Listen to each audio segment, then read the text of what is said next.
into the cultural architecture of Israel, every seventh day, the whole community stopped. The fields lay fallow, work ceased, the servants were given a rest, the animals got to rest, and in so doing, Israel declared to the world and to themselves, we are not defined by Pharaoh's economy anymore. The rabbi, Jonathan Sachs, said that this was one of the most radical ideas that the world had ever seen, that once every 7 days, the whole machinery of production and power stops so that the rich and the poor would be free to rest. The strong and the weak could rest. The masters and the servants could rest, and no one would be a slave to Pharaoh's economy anymore. It was a day when you would remember what the psalmist said, that the Lord is my shepherd, I shall not want. And to trust that is to trust that God is God and I am not. Say that.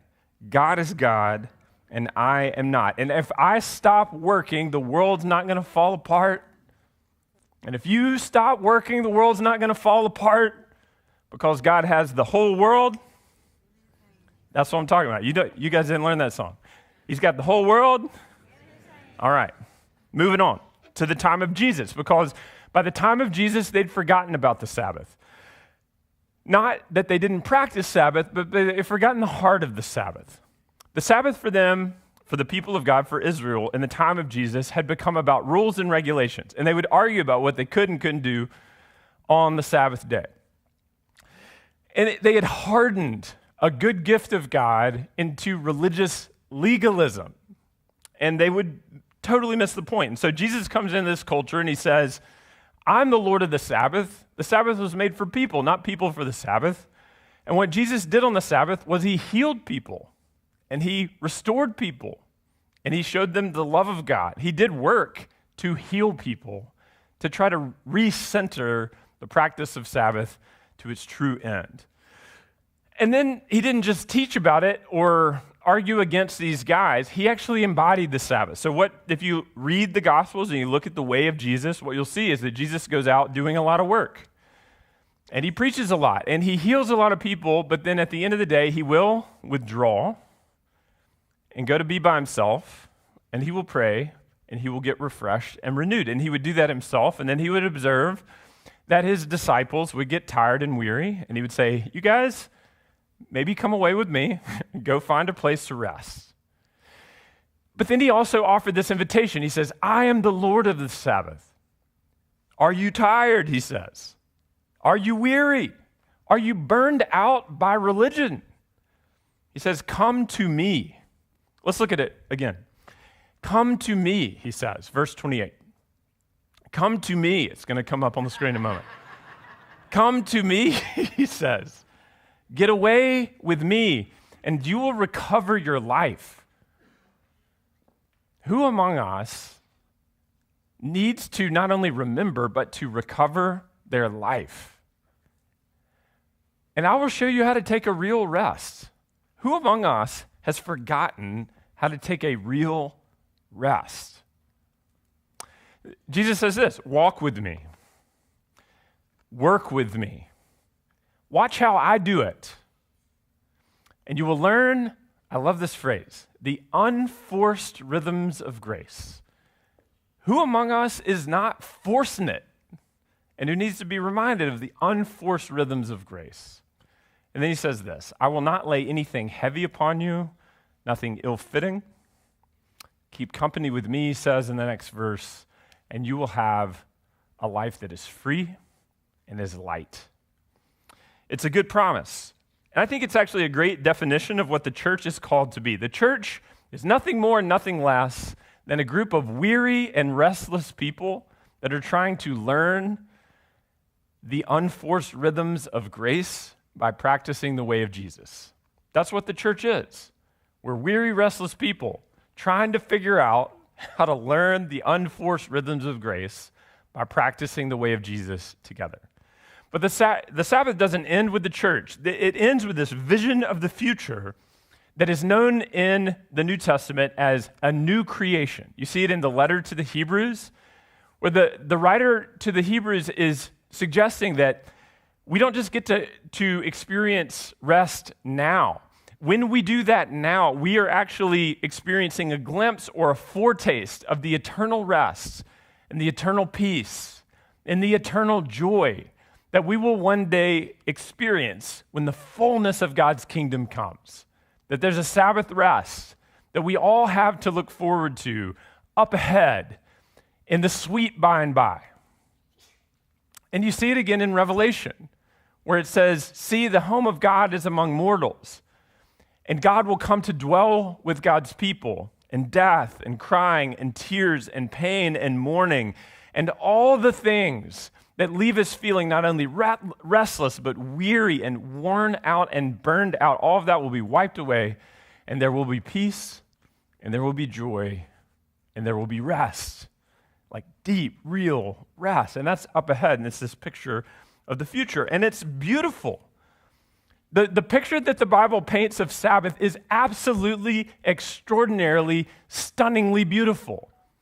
And you might wonder what it feels like to experience Sabbath rest. And this is Jewish theologian Abraham Heschel. He describes it like this. He says, when you experience the Sabbath, it's like stepping into a cathedral in time. He wrote that while you spend 6 days a week building in space, in your homes, your careers, and your projects, on the seventh day, we step into the sanctuary of God's time. And he called the Sabbath a palace in time where the soul can be at home. It's not about escaping the real world. It's about entering into a different dimension of the real world, a holiness and a sacredness of time itself, where we experience God's presence and a foretaste of eternity. I think it feels something like this. This is a poem by a poet named, I don't even know how to pronounce his name, Czeslaw Milosis. And the poem is called Gifts. Listen to this. Just close your eyes and listen to this. A day so happy. I rose early. I walked in the garden. Hummingbirds were stopping over honeysuckle flowers. There was no thing on earth I wanted to possess. I knew no one worthy of envying him. Whatever evil I had suffered, I forgot. To think that once I was the same man did not embarrass me. In my body, I felt no pain. When straightening up, I saw blue sea and the sails. And that is like what Sabbath feels like to me. It's beautiful. So I have to ask you, like, if it's so great, why don't we do it? Why don't we do it? I say this to myself.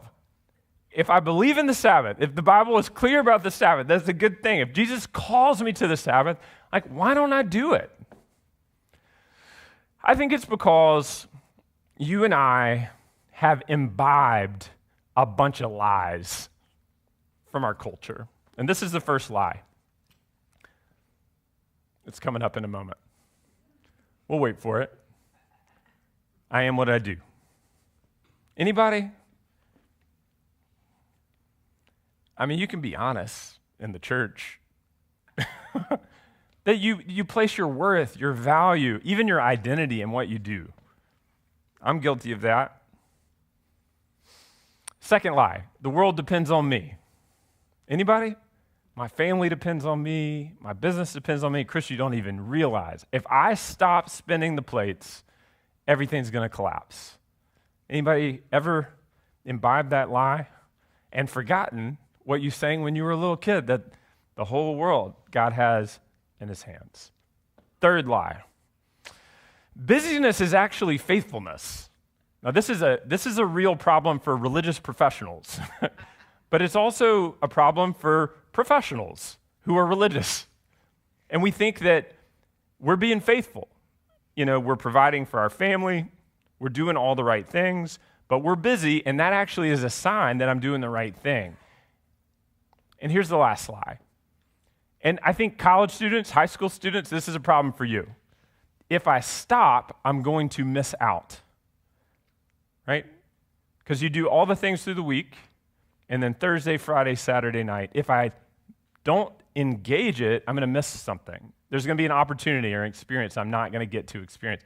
Some of you don't want to go to the Grove. You tell me, I'm going to the Grove, oh, I'm going to the game. And it's exhausting for you. You don't have to go. You could just stay home and you could rest. Don't lie to yourself that you're more important than you are, that you are God. You are not God. God is God. And you are not. And neither am I.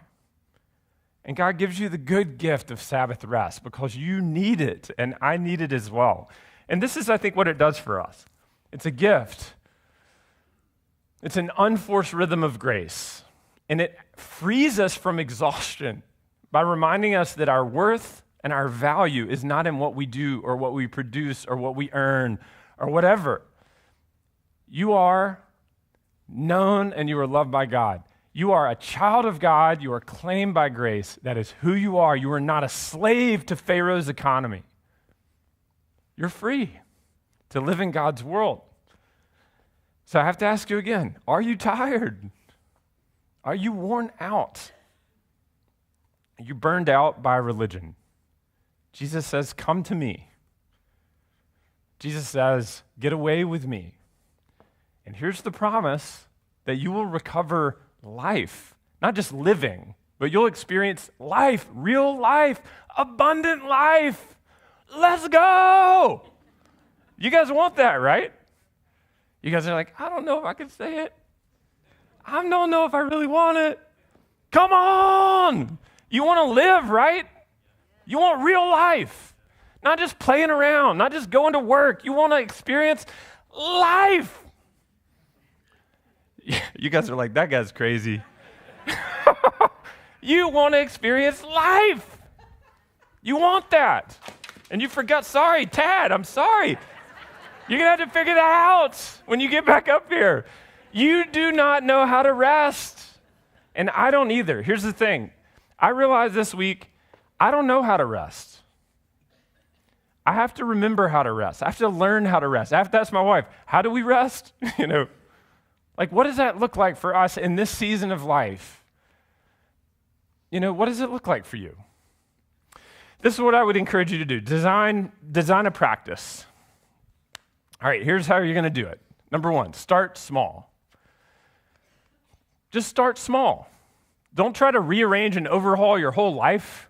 Just put some on the calendar where you have dinner with people that you care about and that you love, and then laugh with them and bake bread with them or enjoy whatever it is that you enjoy with them, sweet tea, whatever. Just enjoy being together with the people that you love. Just start small.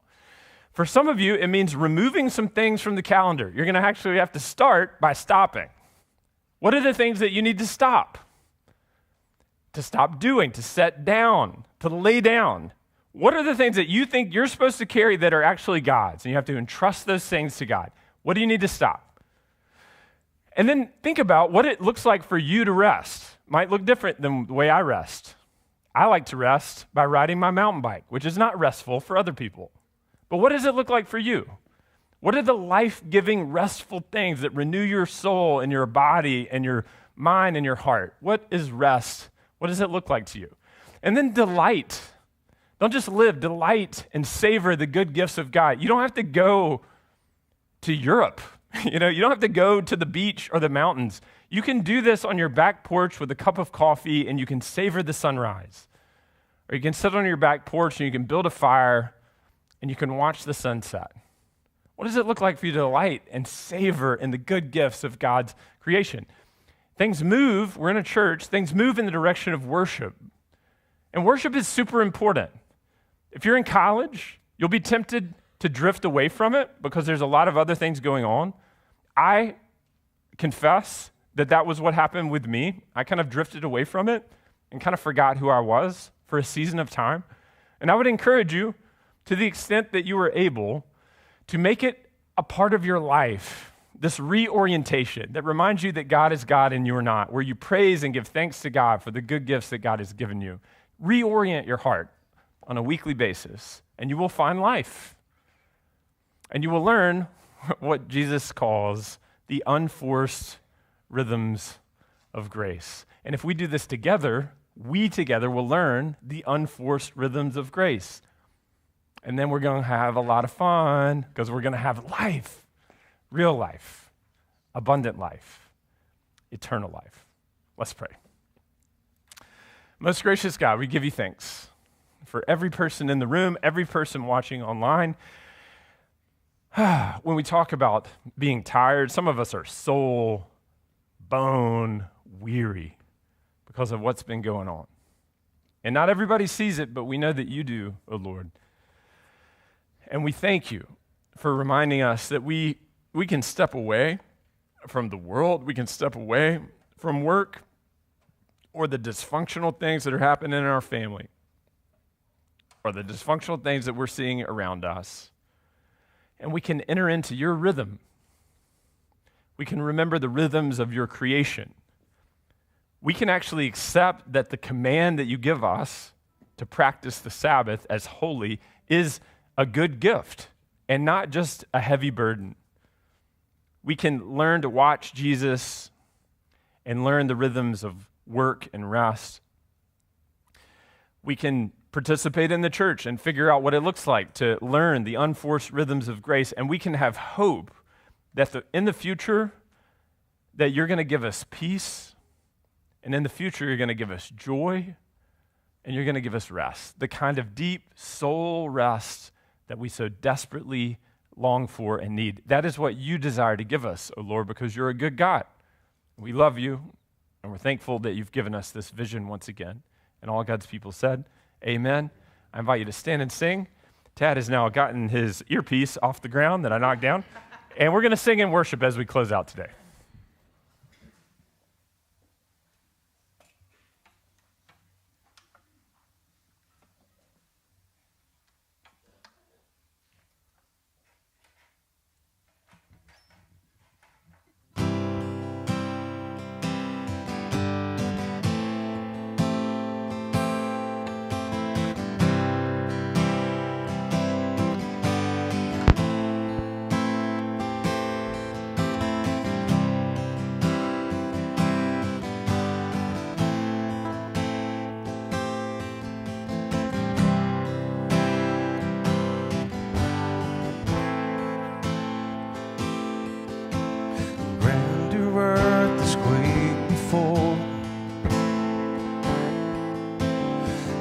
By the sound of his voice, seas that are shaken and stirred and become and broken for my regard. And through it all, my eyes are on you. And through it all, it is well. And through it all, my eyes are on you. It is well for me.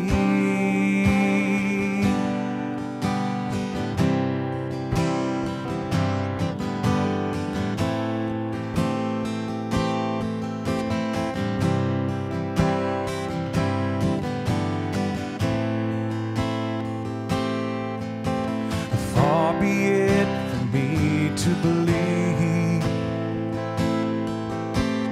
even when my eyes can't see, and this mountain that's in front of me will be thrown into the midst of the sea. And through it all, my eyes are on you. Through it all, it is well. Through it all, my eyes are on you. It is well with me. So let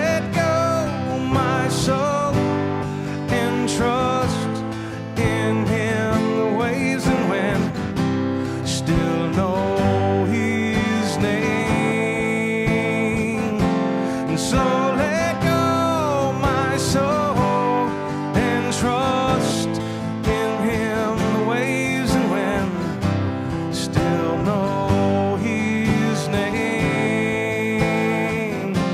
And so let go, my soul, and trust in Him. The waves and wind still know His name.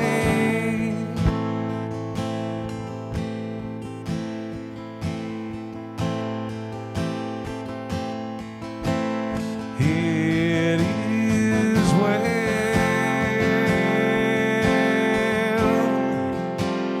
with my soul.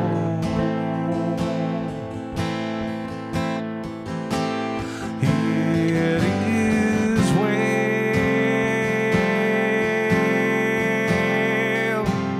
with my soul.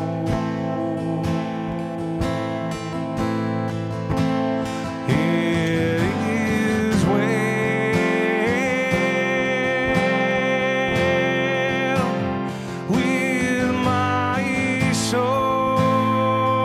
with my soul. It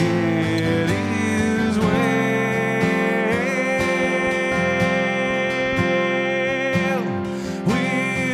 my soul.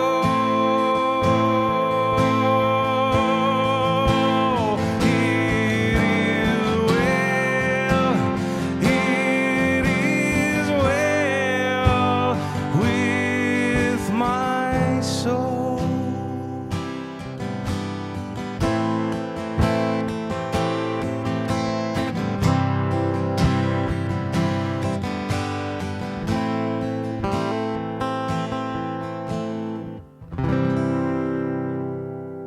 You guys help me thank Will and Tad. Thank you guys. Thank you so much, you guys. Appreciate it. Again, thank you guys for being here today. If you're new to our church, especially if you're a college student, don't forget we have a college lunch. It's just right across the atrium into Wesley Hall, which is the next room in that direction. We'd love for you to stick around. We'd love to get to know you. If you are a member of the church, if you call OU your church home, don't forget that you can give on your way out. There are giving baskets or giving boxes in the back on your way out. You also give online. One thing that I forgot to mention last week that I want to tell you this week is that next week we're going to be starting the public phase of a capital campaign called the Abundantly More campaign to renovate some spaces in the church, to pay off some of our residual debt, and to invest in spaces for kids and youth ministry. We have an awesome announcement to share with you next week. It's going to be a great day in worship. Love for you to come back for that. And then also, again, if you're new, and we have a gift for you, actually, it's a coffee mug. That's what it is. And we would love for you to have one. That's what it looks like right there. And it looks a little better than that. That's a little, I don't know. Anyway, it looks like that. You can have one. We would love for you to have one on your way out. And one more thing, if you'd like to be a part of a team at our church, a serve team on Wednesday or Sunday or special events, this is the time that we're signing up. And if this is your first Sunday, we'd love for you to sign up and be a part of it. We'd love for you to be a part of our church. Go in peace to love and serve the Lord.